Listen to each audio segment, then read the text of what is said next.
Hello, everybody. Good evening. Welcome to St. John's. I'm Pastor Max Len. It is an honor and a privilege and a joy to have you and our panelists here today. I will just bring you up to date on a couple of things. There is, the ladies' bathroom is directly out the door. The men's is right around the first pillar. After the event tonight, we have some cookies and hot cider, yum. It's really good. And decaf coffee. You can stop and have a snack and talk to each other. It would be great.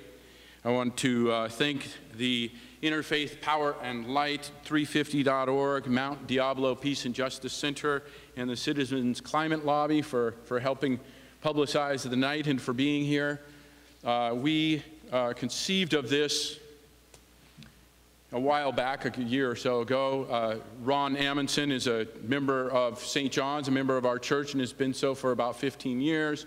And we have always kind of noted the basic understanding of Reformed theology, or Presbyterians, being in favor of education. And we've seen all the founding of many universities all across the nation and the world, and for the higher education and for science. And so it's kind of dumbfounding to us that there seems to be a climate of willful blindness, and sometimes especially among people of faith. And it's troubling. It's giving me a bad name. I'm a Christian and believe in God, and I can't believe that I've got fellow brothers and sisters in the church who are being willfully blind. And so we feel called by God to have, we feel like we've been gifted our mind, and that we're supposed to use it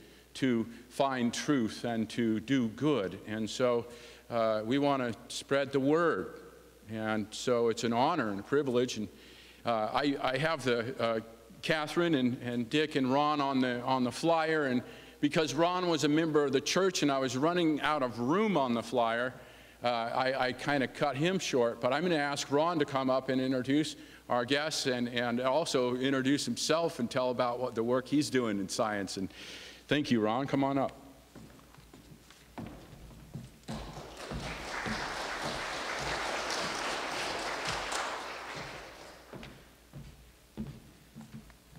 Okay, thank you, Max, and good evening, everybody.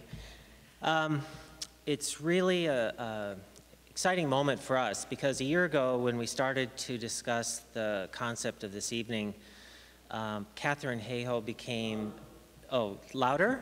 Okay, all right. So a year ago when we started this, Katharine Hayhoe immediately rose up on our list as the ideal candidate or person to invite here to be part of this forum. And it took a little while, but fortuitously she was going to be in town this week, so we're delighted that our #1 choice is here with us this evening. So I want to introduce Katharine and then Dick and say a few words about myself before we get started. Katharine's a professor in the Public Administration program at Texas Tech University and the director of their climate science program. Her research focuses on high-resolution climate projections to evaluate climate impacts on human society and the environment. She's published a number of peer-reviewed papers and has served as a lead author on reports for the U.S. Global Change Program and the National Academy of Sciences. She's also a lead author on the recently published third U.S. National Climate Assessment. But what sets Professor Hayhoe apart from the rest of her peers is her decision to communicate the dangers of human-induced climate change to the public by simultaneously revealing much about herself, her religious beliefs and how they intersect and inform her concern about the planet. With her husband, Andrew Farley, she wrote a well-received book entitled A Climate for Change, Global Warming Facts for Faith-Based Decisions. And there may be a few copies left in the lobby, so they're sold out, sorry. There's another edition coming out, Katharine? Okay, so wait till the spring. There'll be a new edition available. Her decision to reach out has created a successful path of communication that's now widely recognized. I encourage you to go to her website and look at some of her videos produced by Nova PBS, STEM for Girls, Climate One, Showtime, and the American Geophysical Union. She's garnered numerous awards. This year, she was named one of Time magazine's 100 most influential people. In a citation in the magazine, the Academy Award-nominated actor Don Cheadle wrote, "There's something fascinating about a smart person who defies stereotype. That's what makes my friend Katharine Hayhoe, a Texas Tech climatologist and evangelical Christian, so interesting." And just this week, at the meeting of the American Geophysical Union meeting in San Francisco, the largest earth science meeting in the world, Katharine was the recipient of the Society's prestigious Climate Communication Prize. It's really an honor to have her with us this evening, fresh off a busy week in San Francisco. Thank you, Katharine. Our second panelist is my colleague at UC Berkeley, Dick Norgaard. Dick is a professor emeritus in the Energy and Resources group here at Cal and has received degrees in economics from Cal, Oregon State, and the University of Chicago. Dick has had and still continues an impressive career. He became a professor at Cal at the age of 27 in our Department of Agriculture and Resource Economics. Early in his career, he helped form an interdisciplinary group called Energy and Resources, which still flourishes today and has some of our most talented graduate students on the Berkeley campus. Dick is one of the founders of the field of ecological economics, and basically it's a branch of economics that views economic transactions as not occurring in a vacuum, but essentially occurring on a planet and looking at the values of the impacts of these transactions on the planet itself. Dick is a fellow of the American Association for Advancement of Science. He's one of the most highly cited economists in the world by other economists, and he's the lead author of the most recent 5th assessment of the International Panel on Climate Change. He serves on an international panel on sustainable resource management of the United Nations Environment Program, and he's the author of an influential book called Development Betrayed, The End of Progress, and a Co-Evolutionary Revisioning of the Future. I would add that in relation to this evening's theme, Dick has taught a graduate course on science and religion. He's a member of a UC Berkeley group called Religion, Politics, and Globalization Program, and he's authored articles and essays on science, ecology, and religion. Dick, thanks for coming this evening.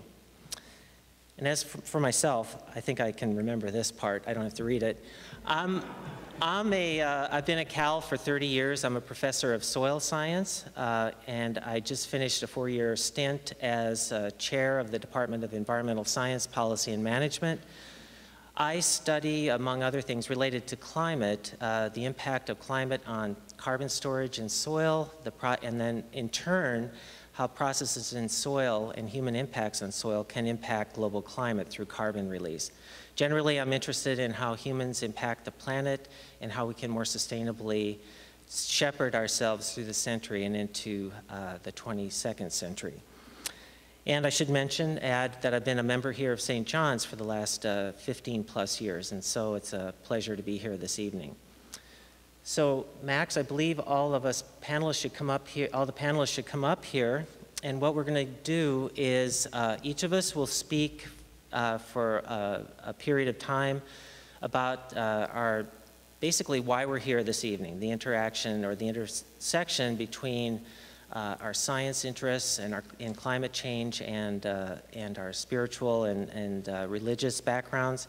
And then there'll be a few questions that Max will ask, and then there'll be opportunity for you from the audience to write questions on cards and submit them to the panel. So Dick and Katharine, why don't you come up here and proceed.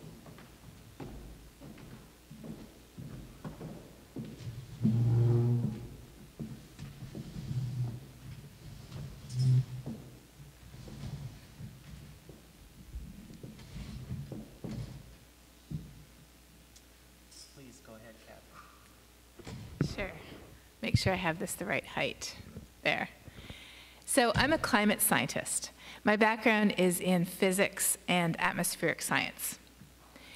Climate science can tell us a lot about climate change, as you might guess from the title. Science can tell us that climate is changing. We know that not just from thermometer and satellite observations, but even just from looking at the trees and birds and bugs and bees in our own backyards. If we look around the world, we see more than 26,500 indicators of a warming planet. That's what science can tell us. Science can also tell us why it's happening.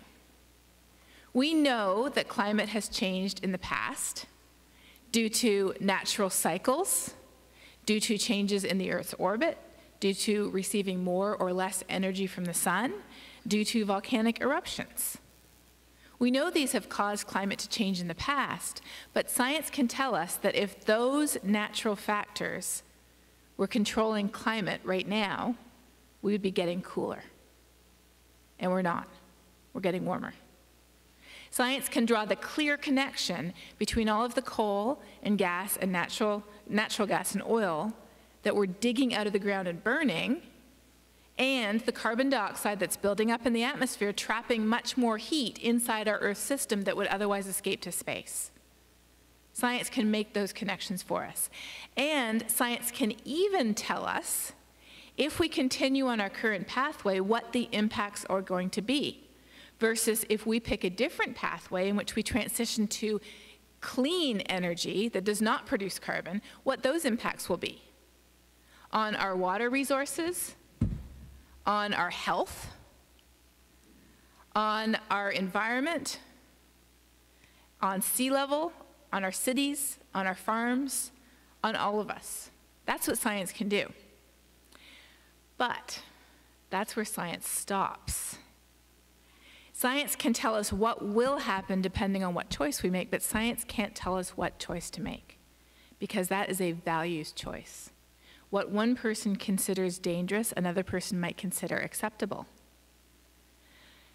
Last week in Lima, Peru, all the countries in the world met together to talk about what is a dangerous level of global warming and what we can do to prevent it. Part of the reason why we've had over 20 such meetings with no resolution yet, although everybody's hoping for one next year in Paris, we've had no resolution yet because dangerous is a value judgment. For 200 Native American villages in Alaska, where the ground under the village is crumbling and falling into the ocean, they would say we've already reached dangerous and we're not even at 1 degree of warming yet. For others, we say, well, 2 degrees is acceptable, or 3. Where do these value judgments come from? They come from our hearts. They come from the things that we care about. And so as a climate scientist, I realized that when I was talking to people about climate, I was missing a huge chunk of what matters. I was talking all from my head without talking from my heart. So for me, I realized that I had to talk about climate change not just as a scientist, but as a person. And as a person, what's most important to me is my faith. As a Christian, we know that we're told to love others as Christ loved us. We're told to love our neighbor as ourselves. We're told to care for the poor and the weak and the disadvantaged and those who don't have the resources that we do. And when we look at how climate change will affect us, those most affected are those who do not have the resources to adapt, both right here at home as well as on the other side of the world. So for me, the reason why I care about climate change and the reason why I'm here tonight is because of my faith. It's central to caring about this issue. Thank you.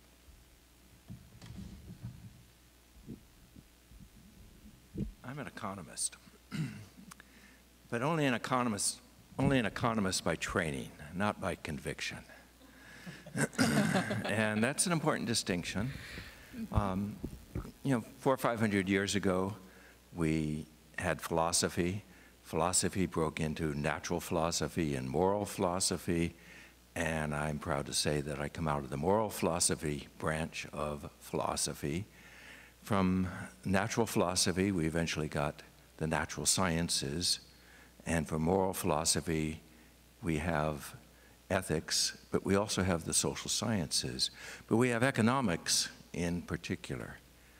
And the economists have been brought into society to make the value judgments that we should be making ourselves. Economists come forth and say, well, let's do the efficient thing. What's best? We've been asked to do that ever since 1936 and the Flood Control Act that said water agencies need to do benefit cost analyses to find out which water project's best.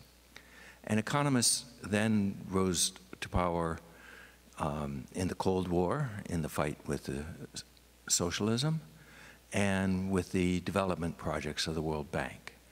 And the influence of economists just kept growing because we left the job to the economists of saying what we ought to do. In fact, economics really needs to go back to the moral philosophy. We have to realize Adam Smith was a moral philosopher, that Thomas Malthus was a parson. Many of the early economists in the United States were educated in theology.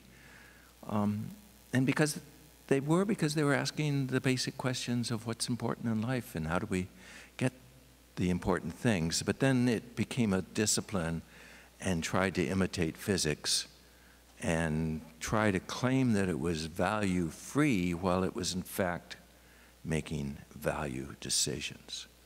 The position of economists are that they can look at society and see what people want by the choices they make and what is reflected in prices, and if markets aren't working correctly, then infer how markets would work if air pollution were included in the market, if you had to pay for clean air, or if you had to pay for clean water, or if you had to pay, or we paid others to see that we had this. This system of valuing that economists use is too important to be left to economists. And within economics itself, we know that economics needs a value system beyond economics. There's a particular theory called general equilibrium theory that shows that you can have an efficient economy with rich and poor, or you can have an efficient economy with nearly equal incomes. They can both be efficient. And all economists can talk about is efficiency, but not whether we should have relative equality or great inequality. The major problem with economics for actually talking about climate change is that future generations are not in our markets. And this is an issue of future generations. And if you value future generations, then you have to somehow modify the economics we have practiced, because this is a really different situation. So economics needs to be brought in because inequity is really important, and that's a serious problem today. And we need to be stepping in and saying we need to solve the problems of inequity, but inequity between generations is equally important. Economics has become somewhat of a religion of its own. If we didn't believe markets were going to work, if we didn't believe there was going to be food in the Safeway or in Dronico's or the Berkeley Bowl, we would not go to work and start planting potatoes in our lawns. Some of us only have flower pots, and it wouldn't work out very well. So we have to believe in this market system. But if you think further about it, everything around us has really been transformed totally by the environment and by the economy. We live in an economic world. It's not a very natural world anymore. It's a transformed world. From 1950 to now, the world economy has grown by a factor of 10. Population by 2.5. It's a little different. So we need, as people of faith, to ask, is the economy doing the right thing? Because the economy is driving the problem of climate change. And you can't leave it to the economists to deal with it, because their theory actually can't deal with it. We need to make the decision ourselves. I think I'll leave it at that.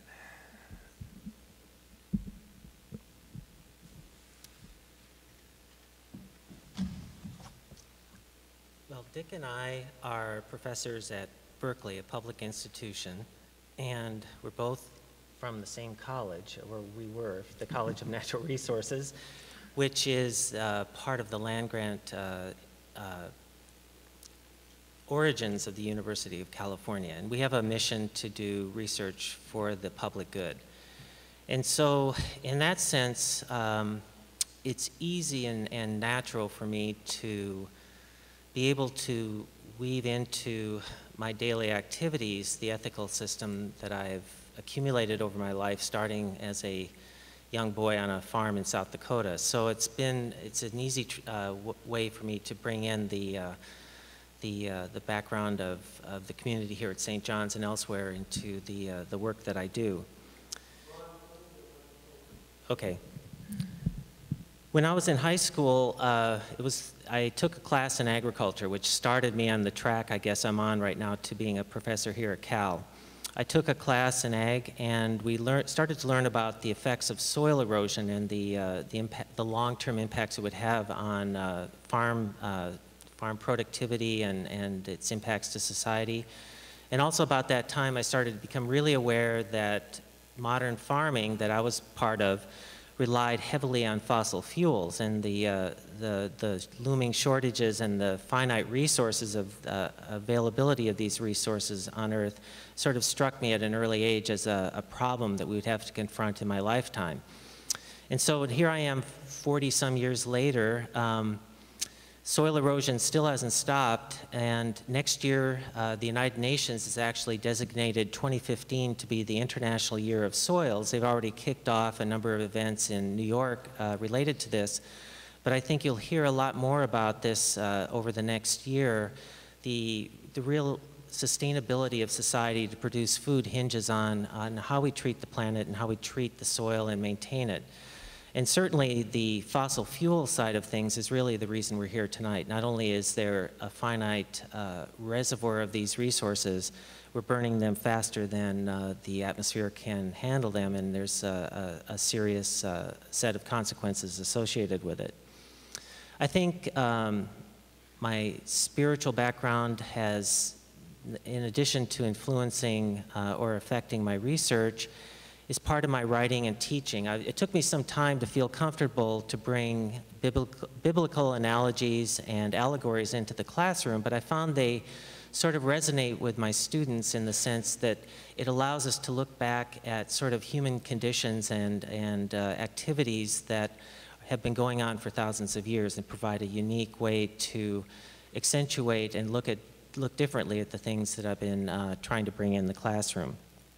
And finally, I think maybe like a lot of scientists, it's one of the things that makes me excited about to go to work each day and to be involved in my projects is kind of an awe or a feeling of that the Earth and the cosmos is part of a bigger picture, that there's sort of a transcendental quality to all this, and a magical quality that is difficult to perceive, but it's beautiful and gratifying to be able to perceive parts of it in my own career and my own research and to understand it.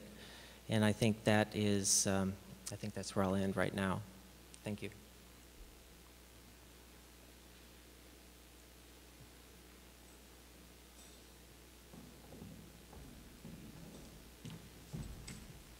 Thank you very much.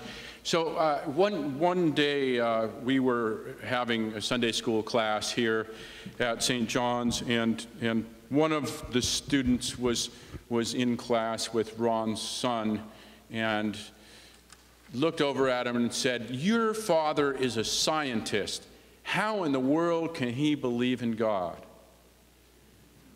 And so I just want to ask you all to reflect on your spirituality. How is it as scientists that you can believe in God, and how does your spirituality inform your work as, or even call you to do your work as scientists in whichever way that you have been affected? Tell us how it affects your work.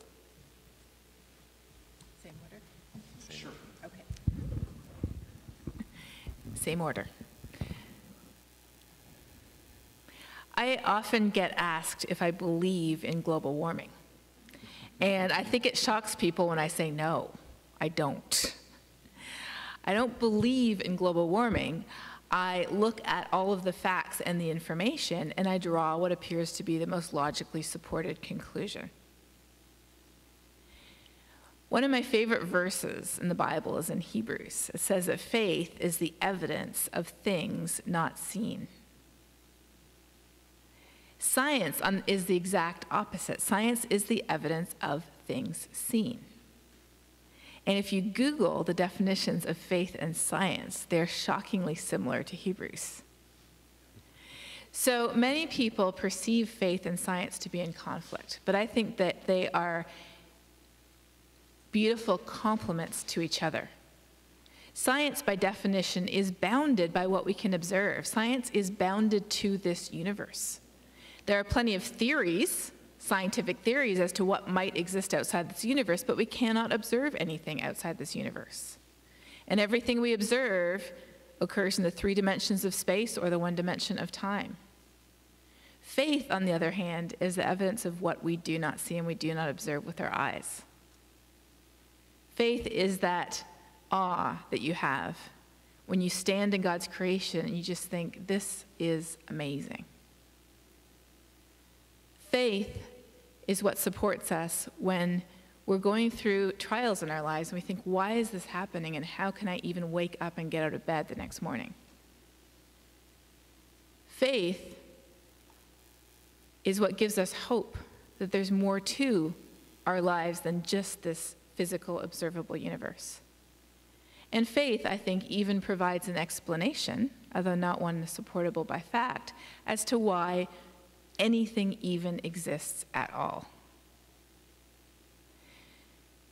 So even though these two things are often in conflict, I really feel like as a climate scientist, when I observe the Earth is so beautifully and wonderfully made that when we figure out or discover or stumble upon this new amazing mechanism by which the Earth keeps itself in balance or ensures that clouds are there when they are needed or that the ocean circulation moves the nutrients to where they need to go, I feel almost as if I'm discovering what God was thinking when he set it up in the first place. And God's thinking, finally, somebody appreciates what I did.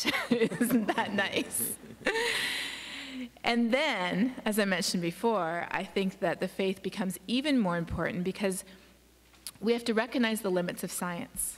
With what I said before about how science can tell us we have a problem, science can tell us why we have a problem, science can tell us what are our options to address the problem, but science can't tell us how to fix the problem. And I have not just heard people of faith say this, I have heard many scientists say this.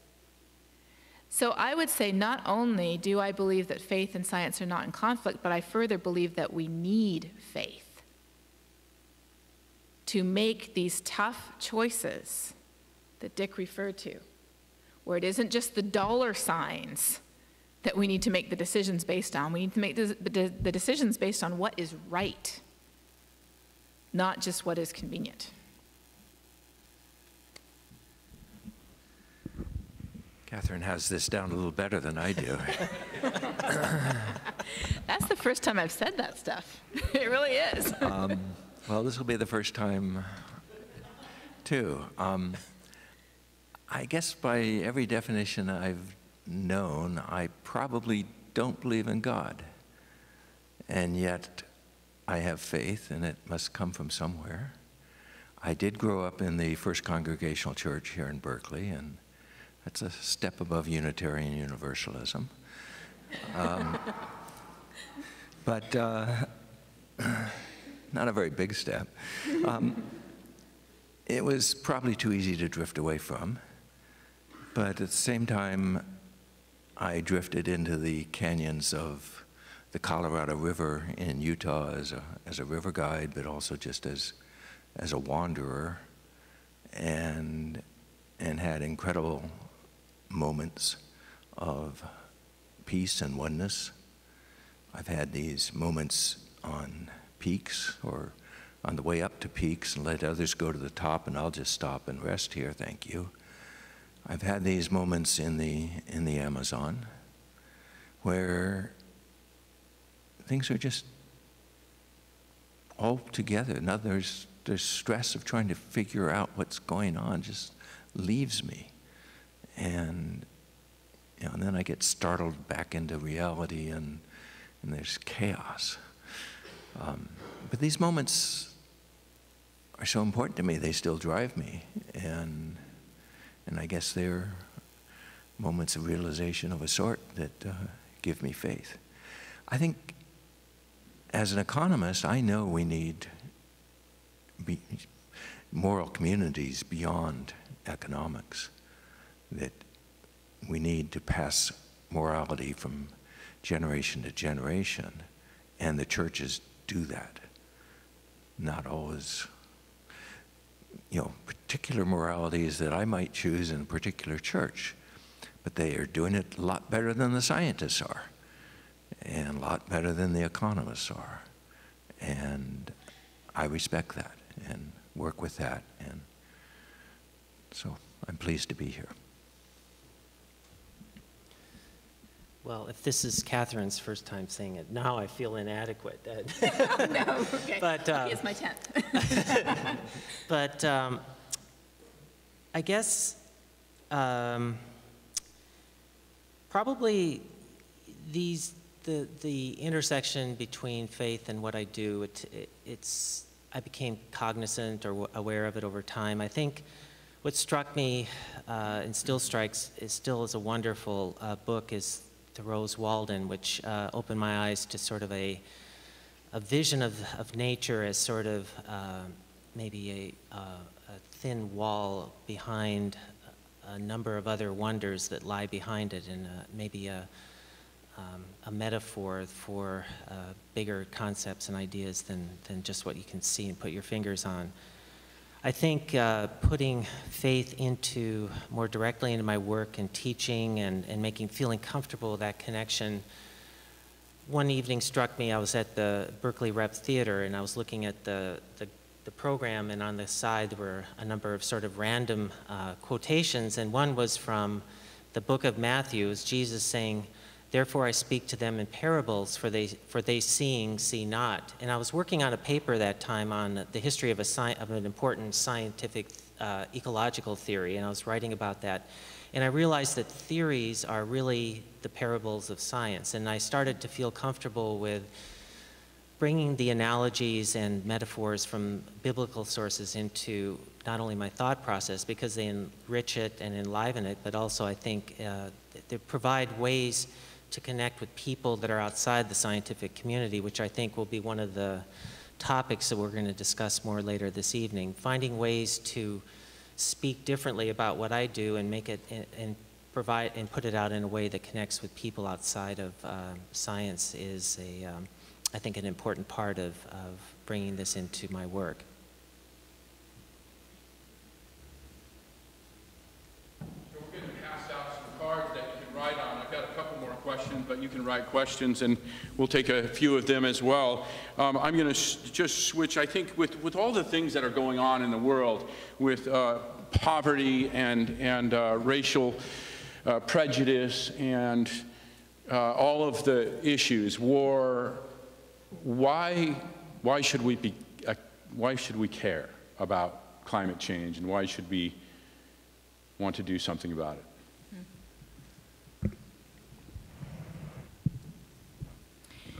That's a tough one to ask at a time like this, when we're all very conscious of the many challenges that face us. And sometimes climate change might seem trivial in the face of the more immediate issues. I think one of the most pervasive and insidious myths associated with climate change,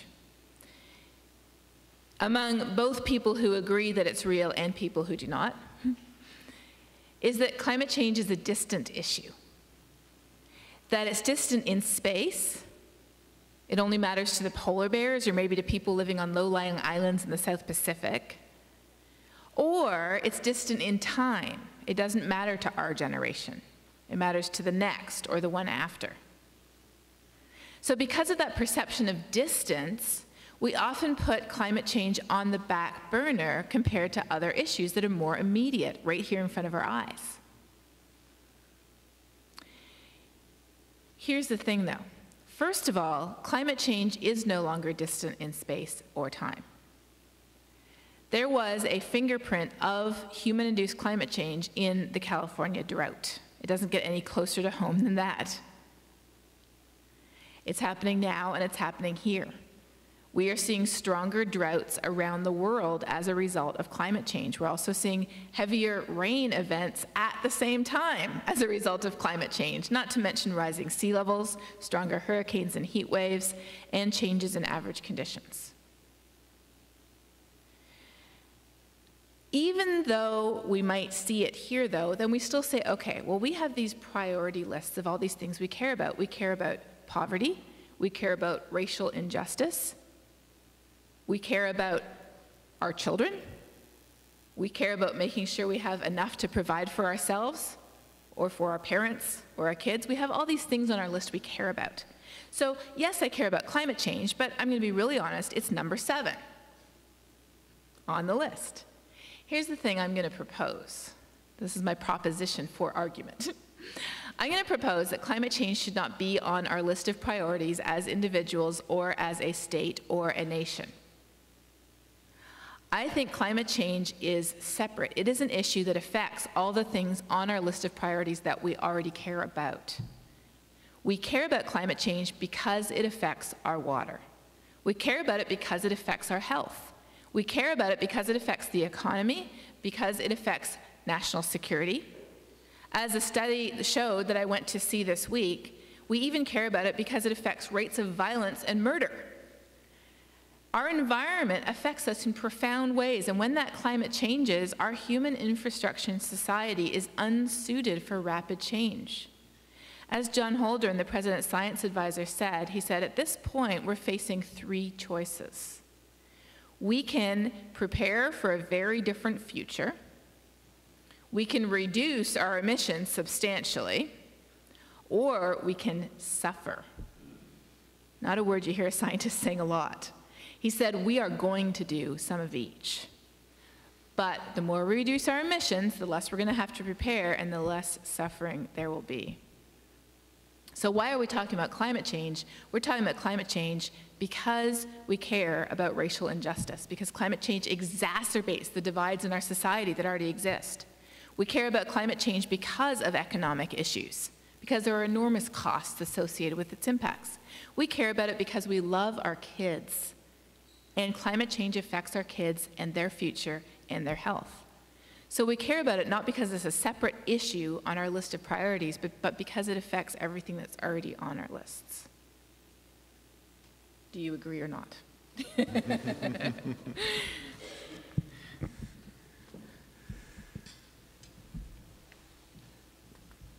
I'm going to have a little trouble saying this, but the progressive religions, progressive Christianity, but progressive religions in general in the 19th century sort of made peace with science, and it was a peace which was a absolution, I guess, of responsibility.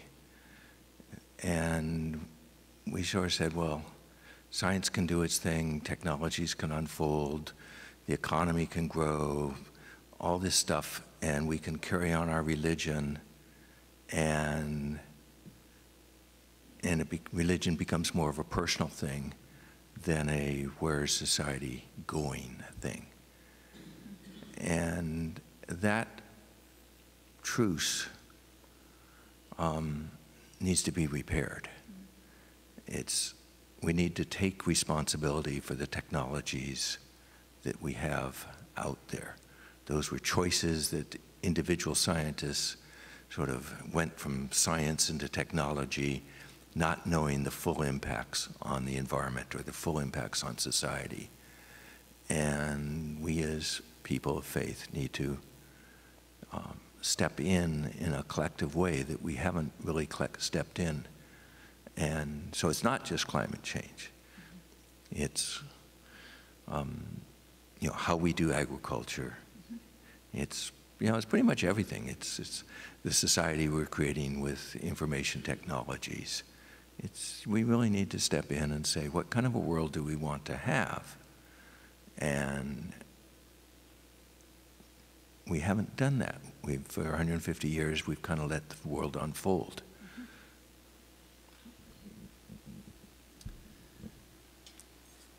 I just finished teaching a class called the Biosphere at Cal, and in my last lecture, I mentioned to my class that the planet and the home that we live on is non-denominational, non-partisan, and it's not an issue that should involve really that much controversy. It's really the very basis for all the human drama that plays out on it, but it has no political affiliation or religious affiliation.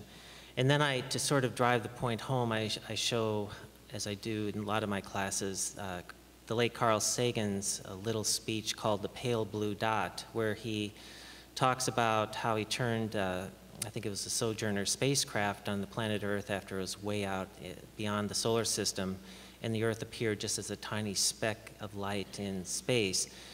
And I think that's a perspective that we begin and end that class with, my co-teacher, my co-instructor and I, to look at the Earth from outside. The wonders of the NASA space program has probably the most valuable thing in some ways has been the ability to take us beyond, outside of our interactions in our home and look at how isolated we are and emphasize that there's really no other place for us to go. This is, as Carl Sagan would say, this is where we make our stand. And how we treat it and how we care for it will greatly impact my son and the people that follow him. A few years ago, well, it was more than a decade ago, just before Stephen Jay Gould died, he came here to Cal to give a lecture, and a public lecture, and he gave a little quote from one of his essays called The Golden Rule, a Proper Scale for Our Environmental Crisis. And I want to just read that for you. I've never been much attracted to the Kantian categorical imperative in searching for an ethic, to moral laws that are absolute and unconditional and do not involve any ulterior motive or end. The world is too complex and sloppy for such uncompromising attitudes. And God help us if we embrace the wrong principle and then fight wars, kill and maim in our absolute certainty. I prefer the messier hypothetical imperatives that invoke desire, negotiation, and reciprocity.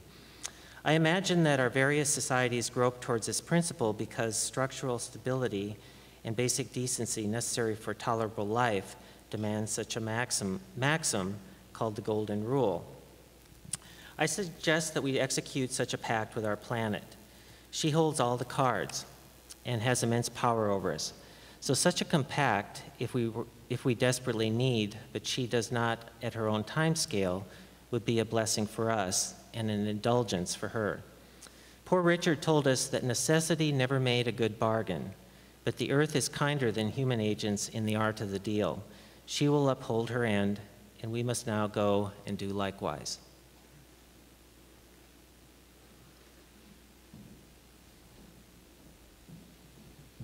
So now to get a little bit critical of faith communities and people, what are the underlying social forces behind the resistance to science in some faith communities, in particular climate science?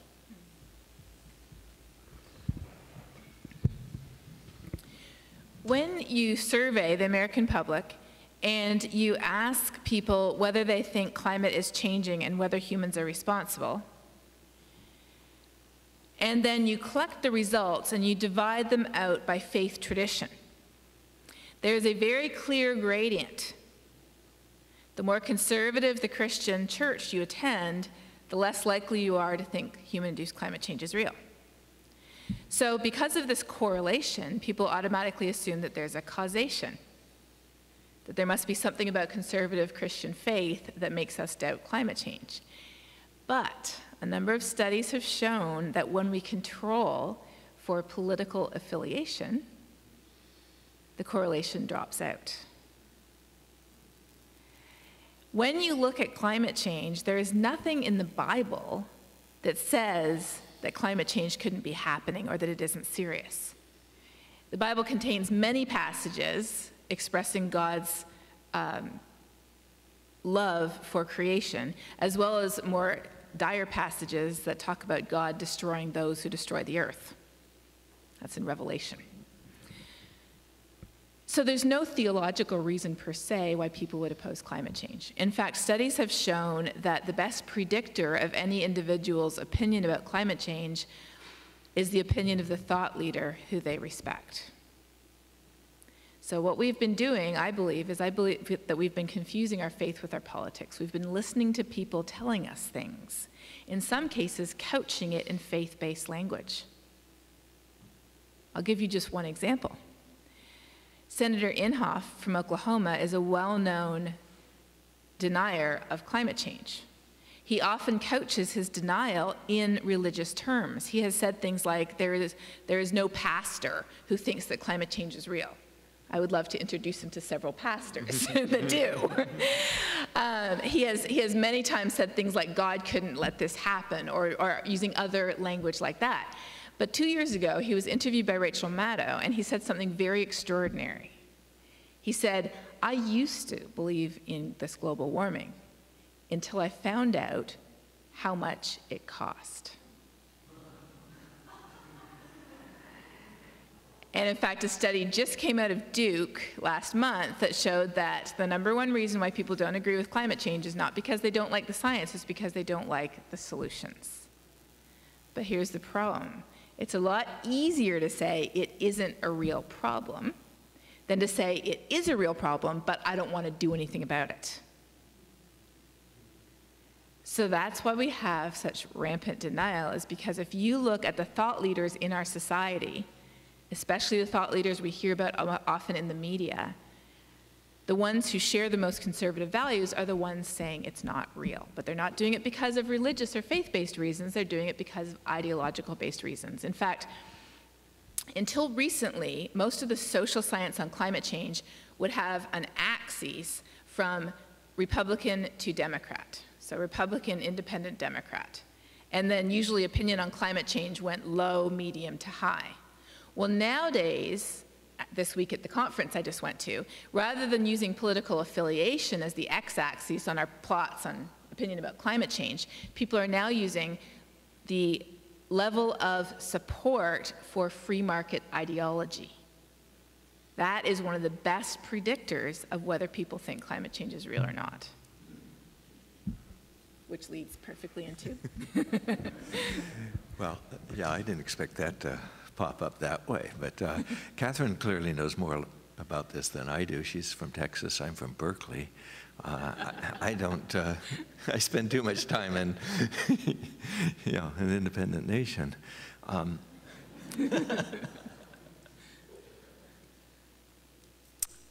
It is hard.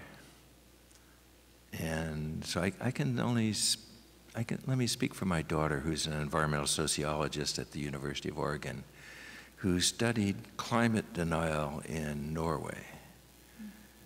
And Norwegians are very close to their environment. And she just discovered that they weren't talking about climate change. They would sort of get just so far and then the conversation would stop. And it was because they couldn't imagine, to get real just to the nugget of her thesis, they couldn't imagine a Norway without snow. And they just couldn't think about it. And Norway would be, certainly vulnerable. It's already experienced some winters that have been not snowless, but the snow arrived extremely late and was light. But I think for all of us, it's very difficult to really think this through. And it's easier just to not talk about it.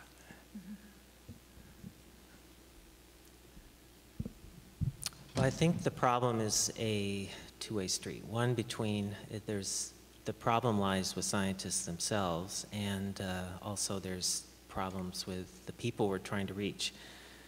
I'll be kind of blunt, I guess. Scientists in general are poor communicators.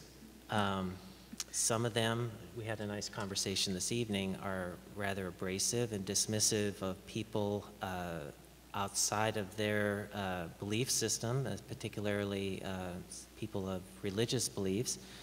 Some of them just have very tenuous connections with modern society and modern culture, so they lack the ability to reach out. I'll be honest. So scientists have I would say a dismal record of reaching out to the public. They need people in between to step in and communicate these things to the public. So that's one problem. I became interested in this problem about 10 years ago, and it was before the study. There's some wonderful books that Katharine is referring to that have come out recently, summarizing this for the popular audience, why we believe what we believe. But before these books and this research came out, I was starting to notice people that had tremendous success in communicating science and other related things to the most unlikely audiences. And the first person was Professor John Houghton, a climate scientist from Great Britain, who in the early 2000s reached out to the evangelical church community in the United States.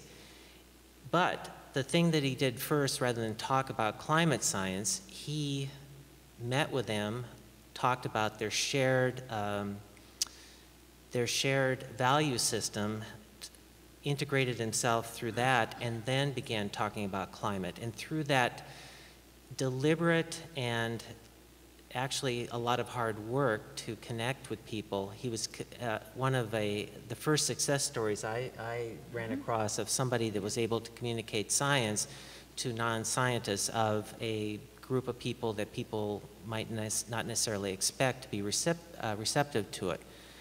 Another person who was a genius at this is our former governor, Arnold Schwarzenegger. He's put a nice positive spin on this. Solving climate is not only a good thing to do ethically, but you can make money at it. That's an important thing. You have to reach capitalists. Scientists don't want to reach out to people in that area as effectively as they should.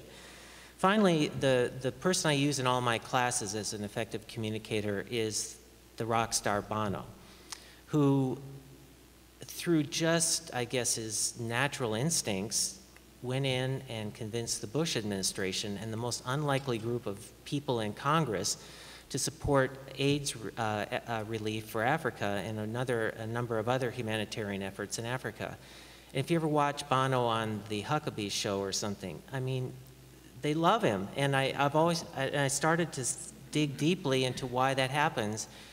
And it gets down to, finally, they get to on these interviews, they get to, why are you doing this, Bono? And he says, I'm doing it because I feel a moral and religious obligation to do this. It's written in the scriptures that we should do this. And by doing that, he does it very instinctively. He's able to make, as Chris Mooney, a science writer who wrote a book about this, talks about, before you start presenting your message, you have to connect and find common ground with the people you're trying to communicate with. And it's a challenging and difficult issue that a lot of us aren't very effective with. But some people have the natural ability, and they're sort of the examples and templates for sort of a new way, I think, that's emerging, and Katharine's part of this, to communicate effectively with people outside of the science community.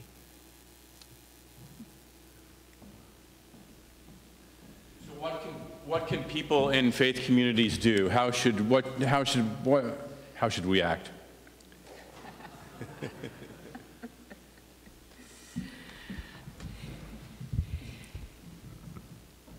As Ron referred to, as scientists, we usually aren't very comfortable talking about how we should act.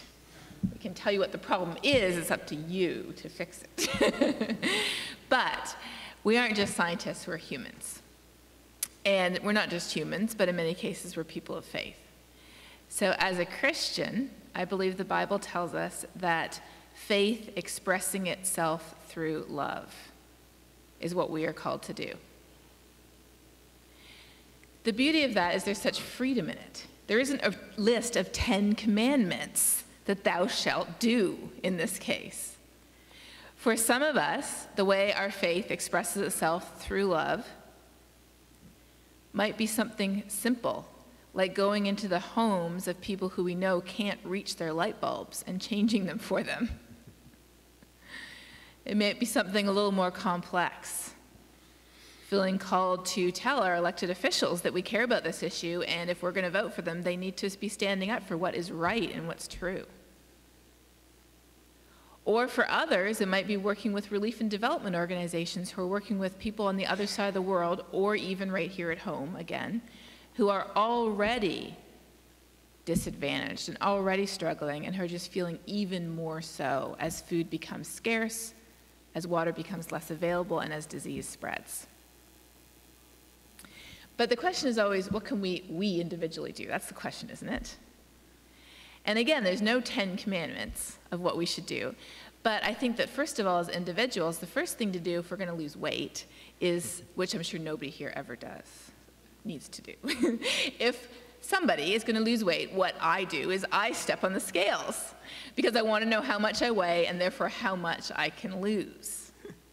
So in the same way, step on the carbon scales. Measure our carbon footprint.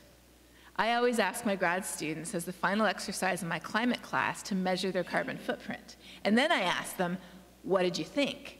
Every single one this year, without exception, was surprised by their carbon footprint. Their carbon footprints ranged from a very conservative 11,000 tons, or pounds, I should say, to about 25,000, which is even below the national average. So we can measure our carbon footprint, but we can go further. We as communities, in our churches, in our schools, in our universities, in our businesses, we can make decisions to conserve energy and to help climate too at the same time, and to help people. And it's really interesting because people say, well, you know, something stupid as changing a light bulb, what difference does it make? Well, in aggregate, it makes a big difference. If every household in the US changed one light bulb, that would be like taking almost 1 million cars off the road. But the biggest change that occurs when we change a light bulb is in our heads. Studies have shown that if we just do something, it gets us excited and we want to do more. We feel like we've done something, we're successful. You know, otherwise you feel like you're kind of paralyzed and frozen. So I don't know how faith expressing itself through love on this issue is going to look in any individual person here. But that's the beauty of it, is it doesn't have to look all the same. We each have the freedom to do what we feel called to do. And when we do that, I think the results can be incredible. So we should come back next year and see what we have done. I don't know. I almost feel like passing on this question. I mean, I know what I'm doing. I'm trying to get my own profession into shape, but that's hard. You can, yeah, there's just so many things we can do, but it may be time that, you know, we need to cross political boundaries and get into some serious discussions. You know, I don't want to repeat a march in Alabama or something. It's not Selma, but we do need to cross barriers and say this is what we stand for and we want to make this change. And we have a difficult period ahead of us politically, but I think we just have to make our voices heard very strongly. Adopt a scientist and help a scientist become more interdisciplinary. A lot of the problem is inside our own community. Help a scientist speak out. You know, do this in your living room. There's just lots of ways to help out. Thank you. I'd like to almost want to pass too, but I'll say that one thing that that I'm drawn to is a recent series of articles, you might have seen it in the newspaper, about environmental fatigue, the constant dreary message of impending doom that leads even the most dedicated people to despair and hopelessness in the face of the problem. And I think I struggle with this as a teacher at Cal because I don't want to leave a bunch of 18 or 20-year-old students feeling that the best is over and the future that they're going to face is one of environmental catastrophe. So I think it's important to look at this. It's the best of times and worst of times, and try to,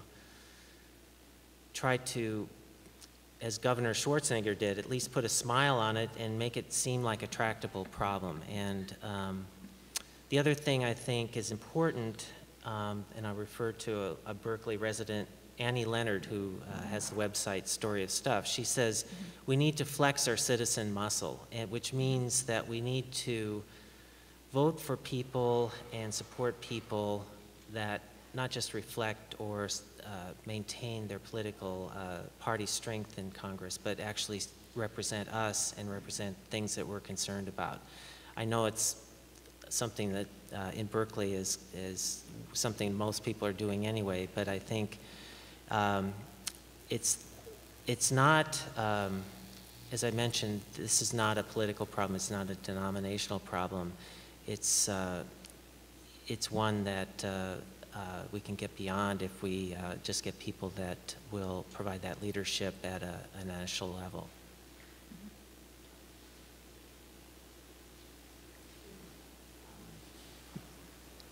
What kind of reception do you get when you speak with Christian fundamentalists?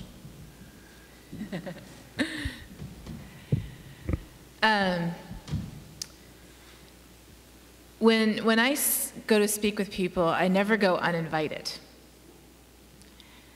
People often say, well, can't you just go talk to so-and-so, or can't you just go talk to this group? And my answer is no, not unless I'm invited. There has to be somebody to try to block the flying tomatoes. I don't go unless I have a human shield. Might just be one person.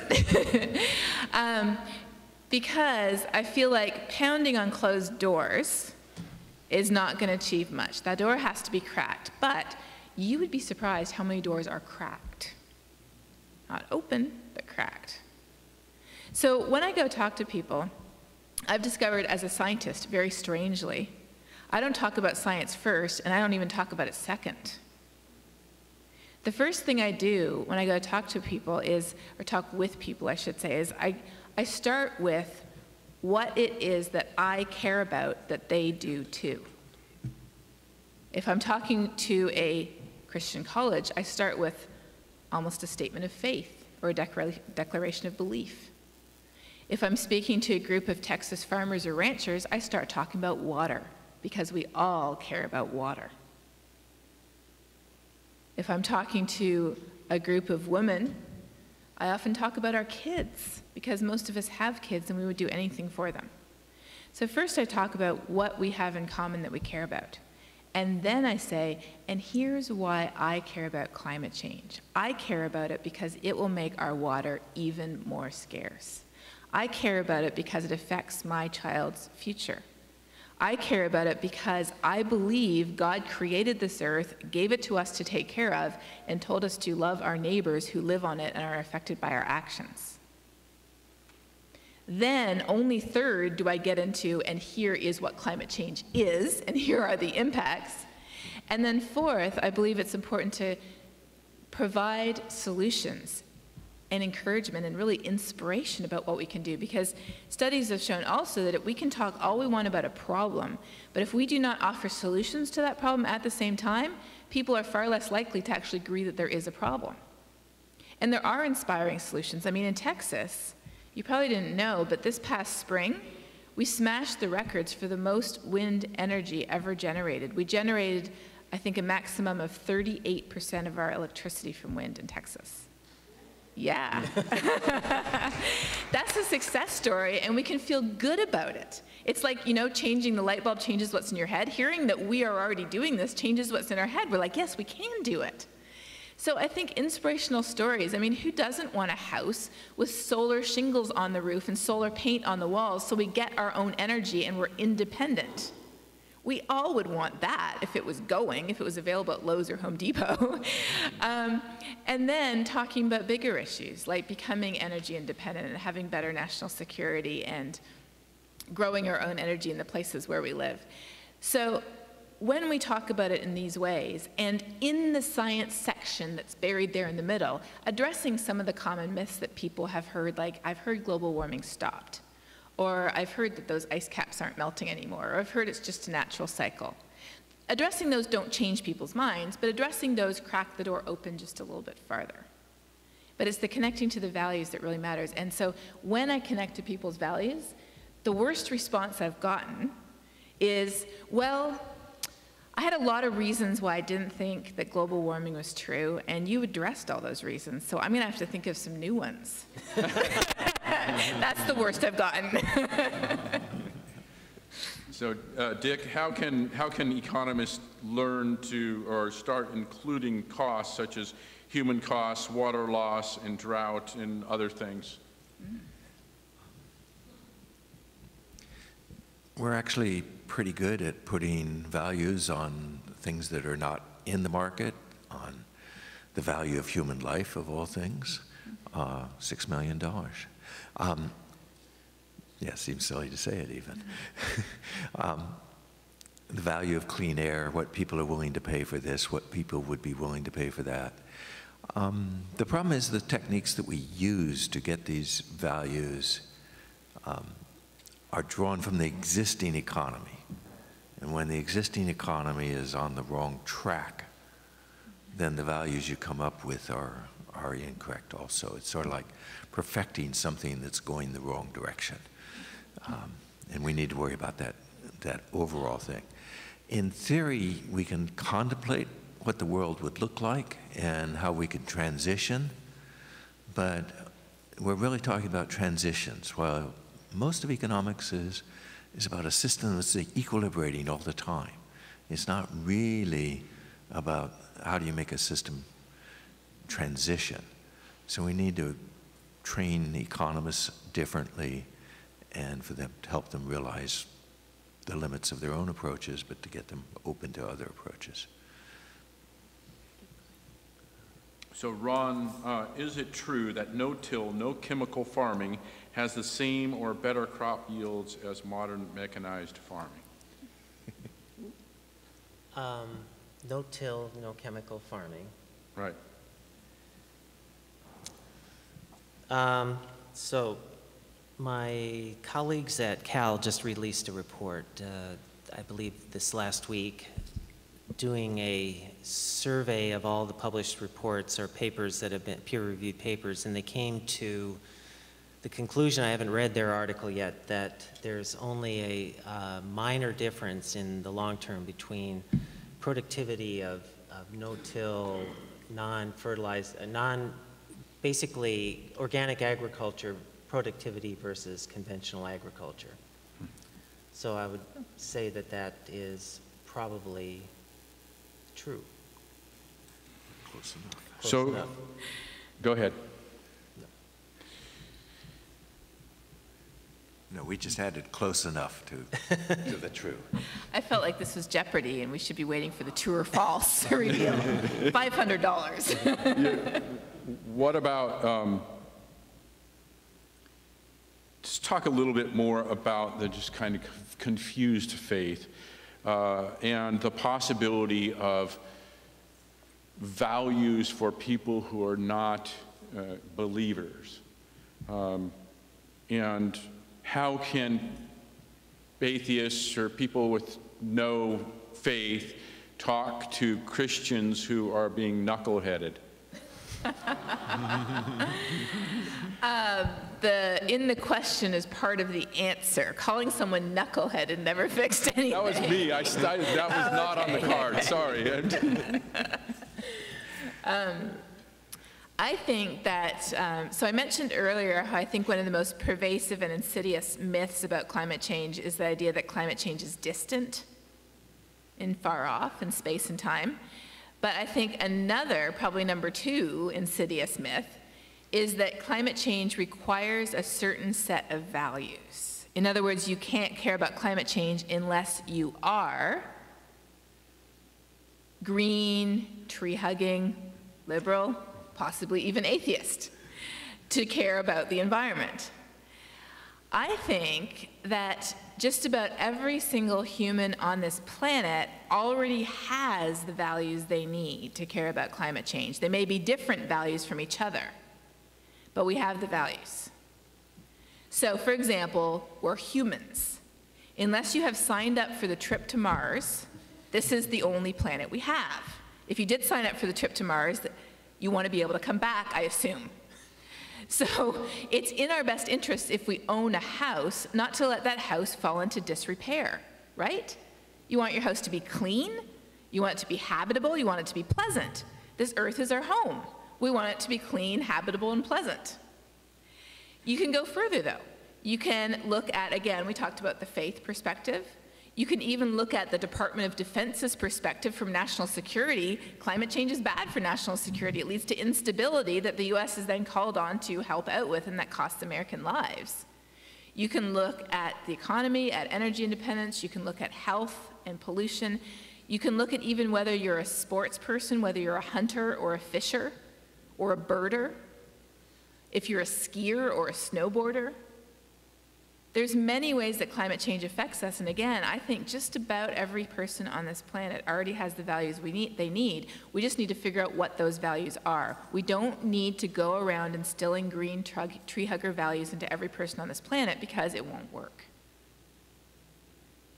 Though we love green tree hugger people. Absolutely.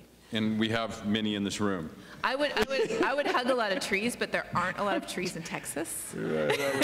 So whenever I see that one tree, I do hug it, and I say, thank you for being here, tree. So Ron, how does climate change affect the soil? I mean, we hear about weather and stuff, but what's it do to the soil? Well, I think one of the Katharine sort of gave a nice introduction to the problems of climate change, but there are many serious issues that lie ahead this century that a lot of us here, Katharine and folks at Berkeley and myself, are working on, which is, as the planet is warming, as Katharine said, if you lived in Alaska or if you were an Inuit, you would know this because the northern latitudes are warming faster than the equatorial regions. You would see the world change before your eyes. One of those changes is the melting of the tundra of the north. And the soils there somebody used a wonderful analogy. It's like you had a freezer full of vegetables and you pulled the plug on the freezer. What do you think is going to happen? Well, it's going to rot, and it's going to give off CO2, it's going to give off methane. And in science, it's called a positive feedback. The warmer the world gets, the more of those soils melt and rot and give off carbon dioxide and methane, which in turn ramps up the climate. And the amounts of potential greenhouse gases that can be released like this are just simply enormous. They swamp out all the fossil fuel that we're burning in terms of the potential magnitude of release. So the issues are really serious about climate change. Katharine said that it's a value system. Do we want 1 degree, 2 degrees, 3 degrees? Each of these will in turn have spin-off effects this century that we're only being able to get a handle on and predict in terms of what will happen. So it isn't just we stop fossil fuel burning and everything will be okay, because the planet is responding to what we've already done and will respond over decades or centuries. And it'll be hundreds of years before the final things will slow down from the impact that we're imparting on it right now. Soil is really one of the future of where we will be at the end of the century hinges on how much carbon the plants of the world will take up through photosynthesis versus how much will be lost from the soils. And we don't even know the sign of that reaction right now, and it's a real serious problem. Dick, studying macroeconomics in the 60s, growth was required because investment is required to offset savings, which reduce the income streams. I understand John Stuart Mill and maybe others have described a steady state economics. How would this work? how would it avoid the requirements above? Okay, so there is this almost, it's faith, it's transcendence in economics, is growth. It's how we get closer to something. Well, I don't, but this is, yeah, this is part of our problem, is that economics isn't really about, I mean, it's assumed a lot of the language of religion, and growth is transcendence. Having more and more is being better and better. We do have models that show that the economy does need to keep growing. Those models can be replaced with other models that are different. It's just a model. But we have models that show up in textbooks, and then economists begin to believe it, and then the public begins to believe it. The Marxists say, look, even the neoclassical economists say the economy has to grow. Capitalists have to have more and more and more. They're just models. Most of human history, the economy has gone up and down very, very slowly. Well, not always slowly. And, you know, the economy can be different. Now, we're going to have to learn how to manage it to be different. I'm not saying that we can just turn down the processes that are in place now and have everything work out fine. But it is not the case that a capitalist economy has to grow. And, you know, hopefully we'll go towards a mixed economy. But either way, it doesn't have to grow. So we do have societies for steady state economics. And I've worked with Herman Daly, who wrote a book on steady state economics. We have a few economists who have been meeting for the last half dozen years that are degrowth economists, largely arguing that in the rich nations, we've grown beyond a happy situation. Happiness doesn't come with more stuff. And, you know, what are we doing with all these warehouses in which we store our stuff in? Why do we? So I remodeled part of our house, and I now have a bunch of stuff in a warehouse, and I don't need it back. It's, you know, we've overgrown. We have technologies that get in our way of caring for each other, communicating with each other, loving each other, and we can reconfigure this society to be a happier place and still have an economy that supports it. But I'll have to confess that the profession of economics is not helping us at all, and we need to, you know, we need some good engineers just to produce those other models that say, well, this model is just as good as your model. They're both just models. But here's how we have to get there. Is there anything that we can do to save the planet, or are we too late? I have to say that is one of the most frequent questions that I get these days. It is, yes. Not just from, you know, regular people, but from reporters. Especially because we see these conference of parties that just happened in Lima last week. We see them happening again and again and again. At some point we figure, is it just like figuring out which side of the sinking boat to jump off of? Except there is nowhere to go. The research I do specifically focuses on this issue.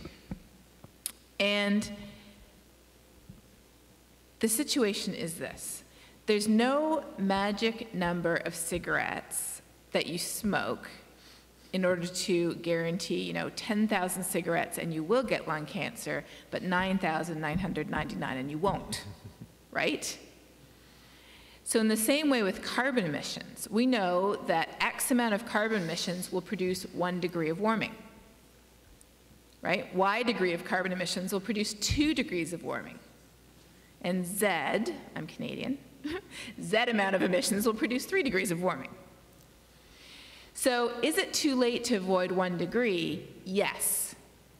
We have produced enough carbon such that we will warm by 1 degree unless we invent a way to suck the carbon out of the atmosphere and put it back underground. And people are working on that. Is it too late to avoid 2? No, it's not too late. But we only have this much more carbon we can produce to stay below 2. So it's kind of like, as a student, if you ever did that envelope thing way back in the day, where you put all your month's money in an envelope, and that was what you had to live off of.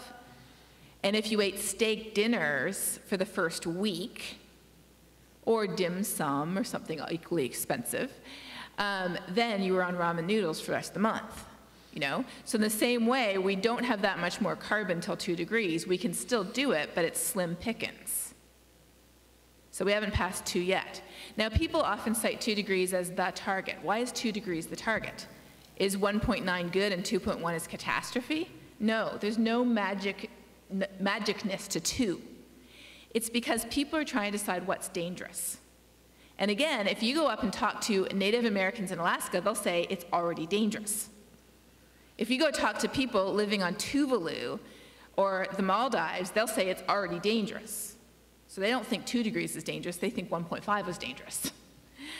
But if you talk to other people in terms of the net economic damages that ensue, in terms of the impacts to crop yields, in terms of the ecosystems or the species that are threatened, studies tend to converge roughly around 2 degrees as kind of an acceptable balance between losses and costs. But again, depending on where you look, it could be lower or higher. So is it too late? No, it's not too late. And even if we pass 2 degrees, it's still not too late because it's not a step function. It's a continuous curve. For many situations, including drought, crop yields, human health, energy demand, sea level rise, it's a continuous curve. The further we go down the curve, the higher the risk, yes, but there's always the potential to prevent more. So I don't know if that helps. It's easier to just say, here's the answer, right? And I kind of said there is no answer. And I want to chime in on that because globally you're absolutely right. The problem is who gets to emit that additional amount before we're in trouble. We need to get on some sort of path where we emit and then reduce our emissions. But the majority of the people in the world are much poorer than we are. And the reasons we have not had a climate accord, the reasons we're at the committee, or the COP, Committee of Parties? Conference of Parties. Yeah, Conference of Parties, number 20, is not because there's debate over the sciences, but there's debate over who is responsible and who should cut back the most.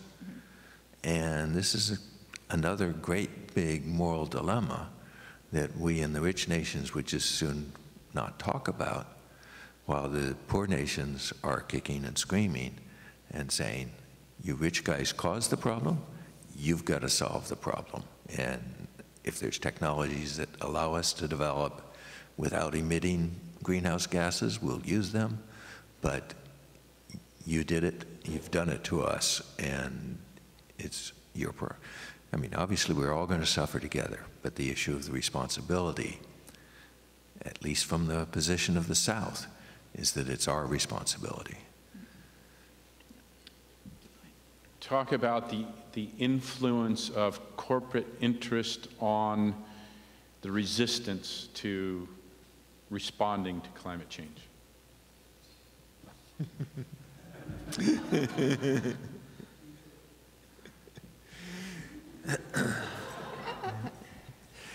Yeah, so I'm trying to remember the author of,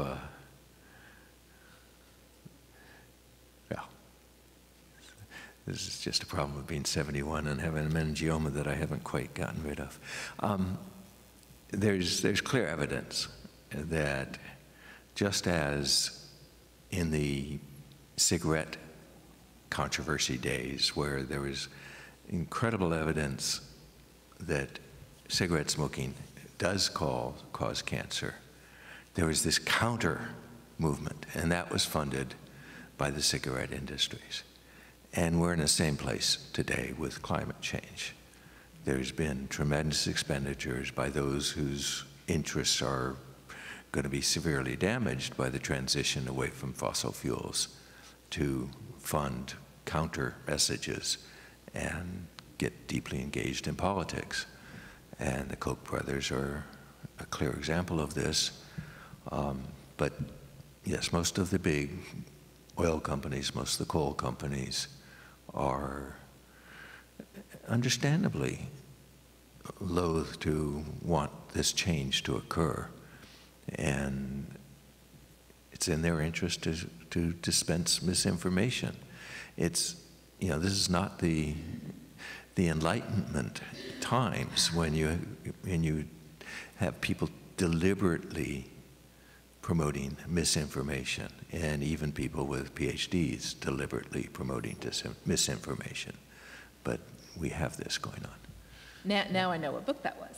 Yes. I think you're referring to a book called Merchants of Doubt. Thank you. By Naomi Oreskes and Eric Conway. Merchants of Doubt has been made into a movie by Robbie Kenner, who did Food Inc. That movie, I hate to tell you this, an advanced screening aired last night downtown at the Metreon, but Sony's releasing it in March. And I haven't even seen the whole thing, but it is about these people who sow this doubt and did so for the tobacco companies and are doing so now against climate change. And so what Robbie did was he took his camera and he went to their homes. And he said, talk. Tell me why you do this. And they did tell him why they did this. So it is really, the clips at least I've seen, I didn't get to go to the screening either, but the clips I saw were really remarkable. So I'd encourage you to go see Merchants of Doubt when it comes out in March and take your friends and neighbors with them. Yes. Thank you for filling me in.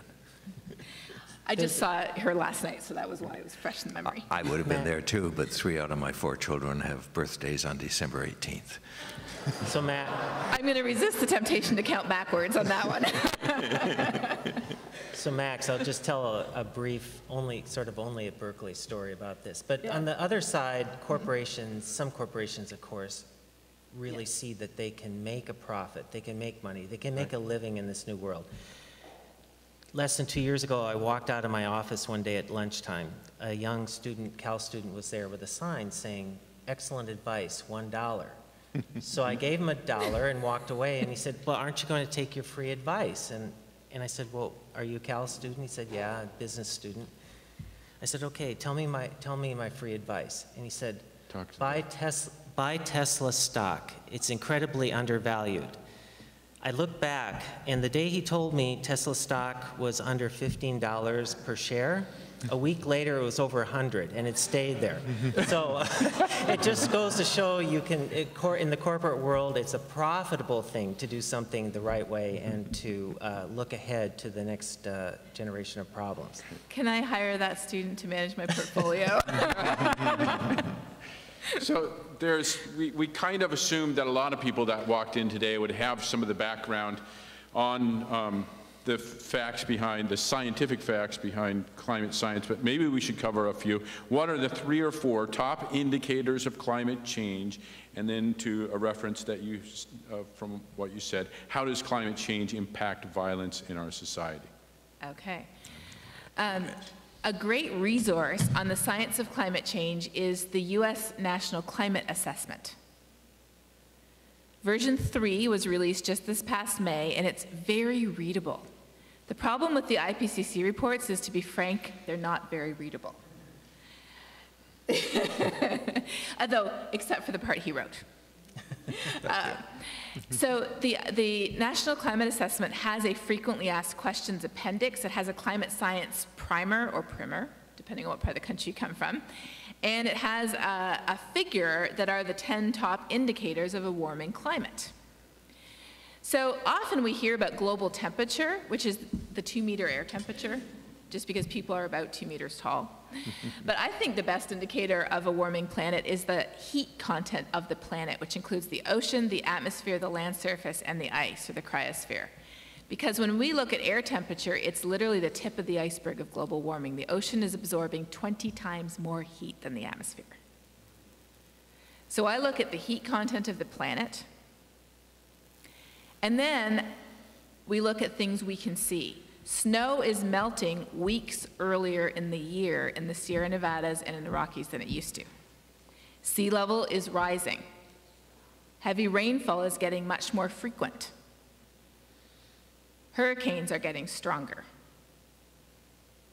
The humidity of the atmosphere is increasing because as it gets warmer, more water evaporates into the atmosphere.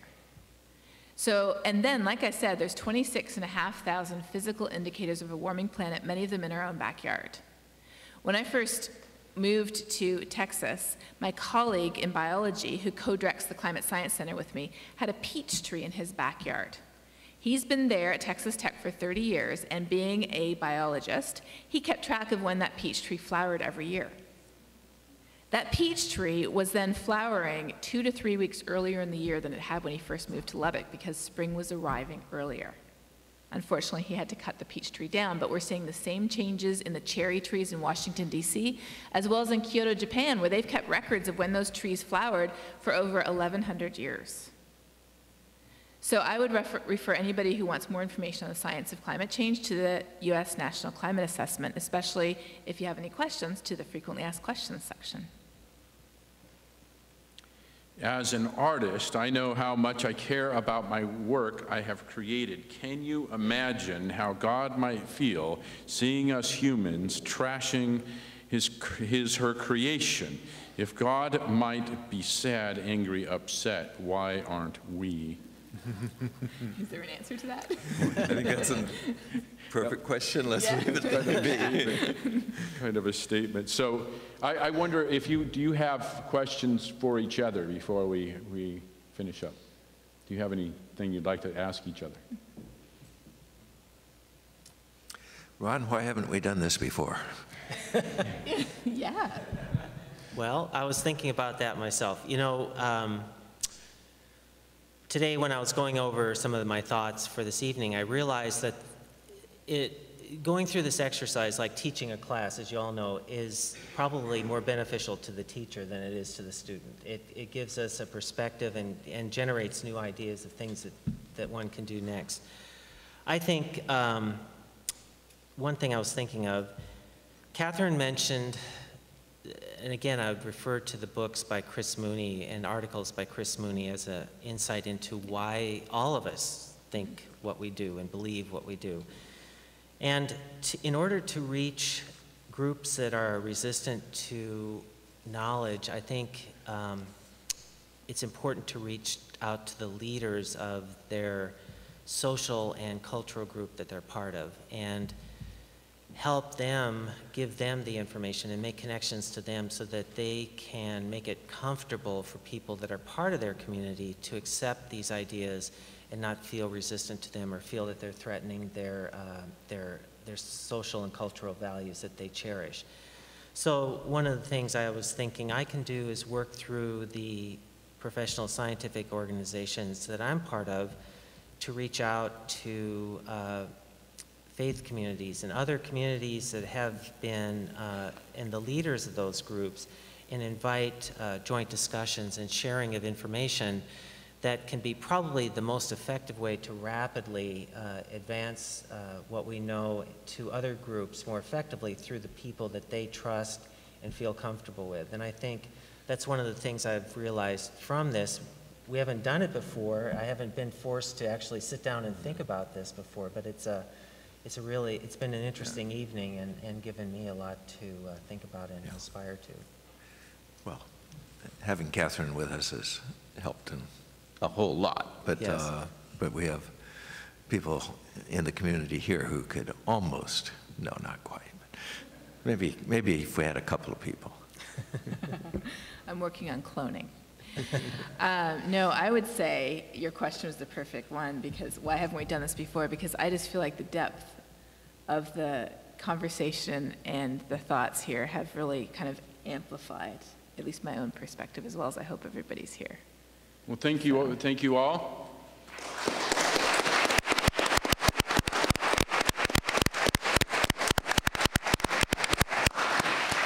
So now I'm going to ask our sponsoring, some of the sponsoring organizations to come up. Just tell us what you're up to, what we can do to help, and within Like briefly. Yeah. 2-3 minutes. Interfaith Power and Light. Hi, my name is Will Scott. I am the new program director of California Interfaith Power and Light. I began there about 7 months ago after a couple of years in ministry and church work. And I want to say that IPL National has 40 state affiliates, and California is the first one of those affiliates. And California, as many of you may know, has one of the strongest laws in the country dealing with carbon pollution, AB 32. And as you also may know, the oil and gas industry has spent millions of dollars trying to undermine that law and weaken it.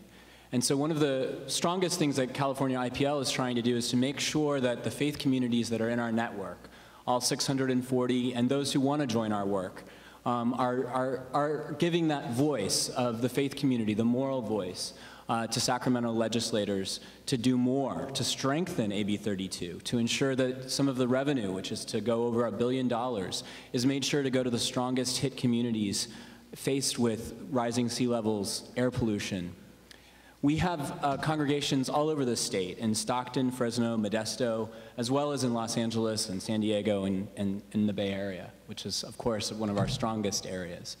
And so I just want to invite you to be aware of our work, to check out both the national IPL website and the California website.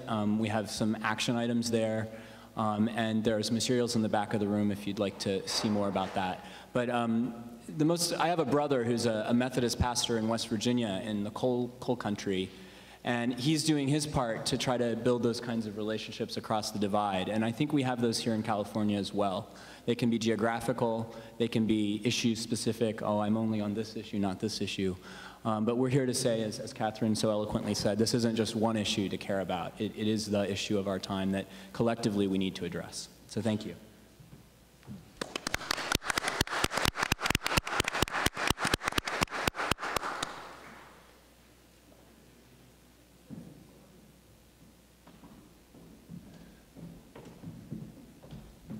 Hello, I'm Deborah Sylvie of 350 Bay Area.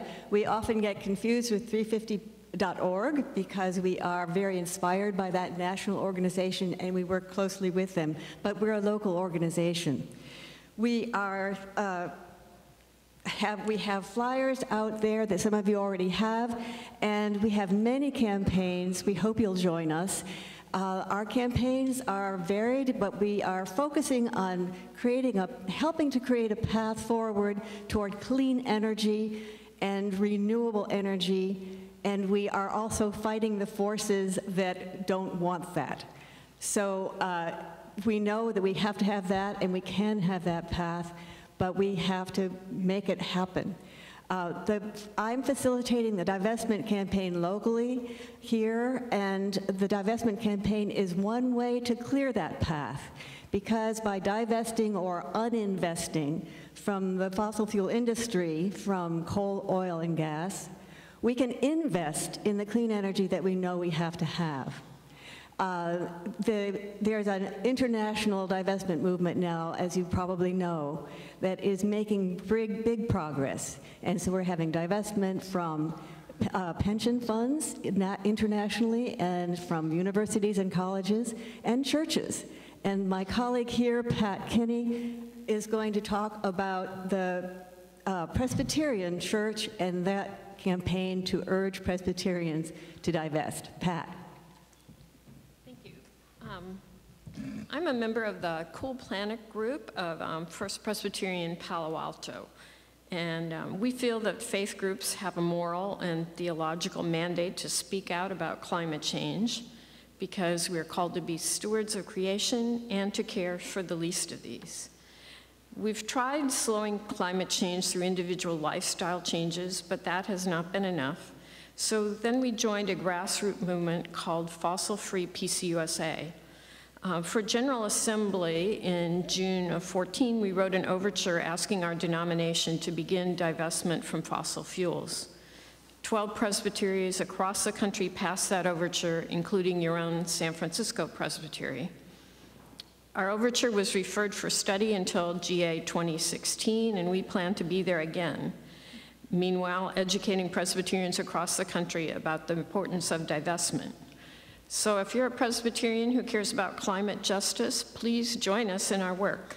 I have brochures about the campaign and would love to talk with you afterwards.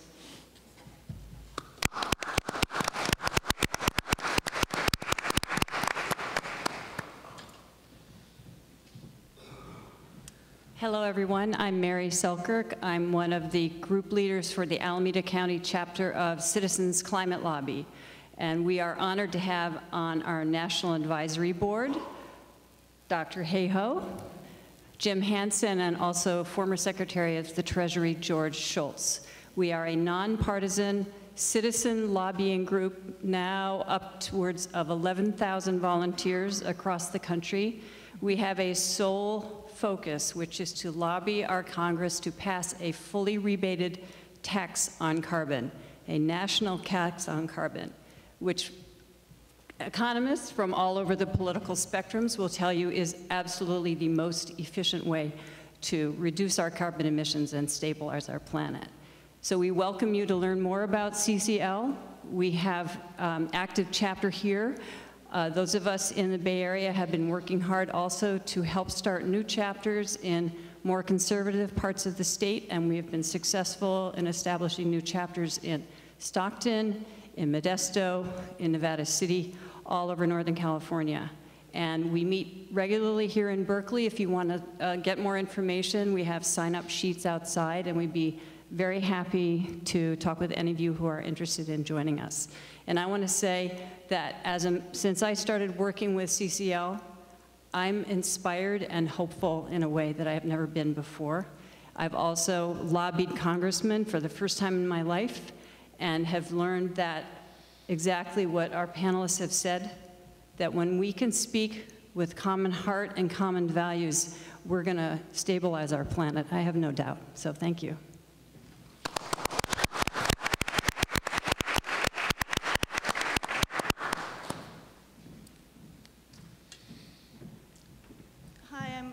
Claire from Mount Diablo Peace and Justice Center. We are organizing with the Interfaith Council of Contra Costa County, trying to work in that area of the state, and we've got several organizations working with us, including Interfaith Power and Light, and what were the other ones? The Citizens Climate Lobby? Citizens Climate Lobby of Contra Costa County is also working on the planning committee. We have the Social Justice Alliance and Temple Isaiah, and basically we're trying to have a day that will reach out to lay and pastoral leadership. It's really a faith call to action on climate, connecting the dots, where we're really trying to see if we can get the conversation going more in Contra Costa County. So if anyone here from Contra Costa County wants to play in this pond, we would love to have you work with us on this. Thank you.